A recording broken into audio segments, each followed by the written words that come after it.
Messieurs de la presse, nous tenons à vous remercier d'être venus jusqu'à nous. Suivant les informations qui nous sont parvenues, il y a certains opérateurs économiques, au nombre desquels les sociétés du groupe Mino Congo et la société Marsavco, se plaindraient des tracasseries dont elles seraient l'objet de la part des services de la Direction générale des impôts, allant jusqu'à évoquer la détérioration du climat des affaires dans notre pays. Compte tenu de l'impact qu'est susceptible d'avoir de telles allégations sur l'image de l'administration fiscale, il nous revient d'apporter les précisions suivantes. 1.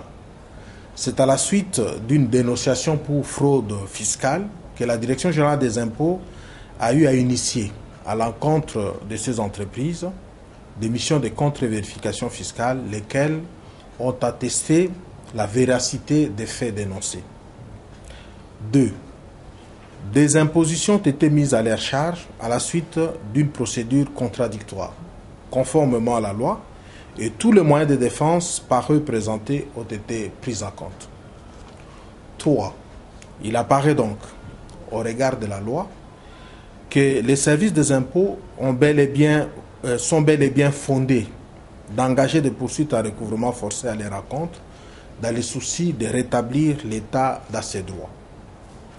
C'est ici l'occasion de souligner que l'administration fiscale n'admettra pas que ceux des entreprises qui sont établis dans la fraude puissent trouver prétexte sur le climat des affaires et les tracasseries de l'administration pour distraire l'opinion dans le but inavoué de se soustraire de leurs obligations envers le trésor public.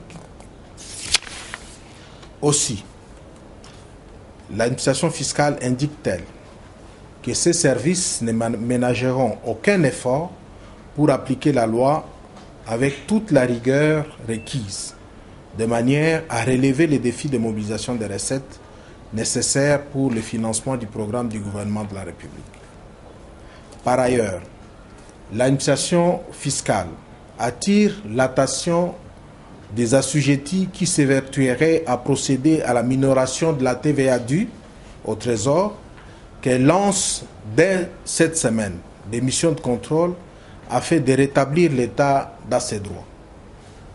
Ces missions auront pour objet de déceler et de sanctionner avec rigueur tous les cas de vente sans facture, minoration de chiffre d'affaires imposable, fausse déclaration de chiffre d'affaires exonéré, déduction irrégulière de la TVA supportée, déclaration de crédits fictifs de TVA.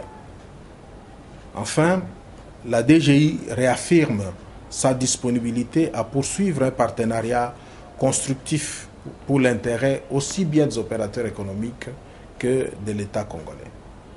Je vous remercie.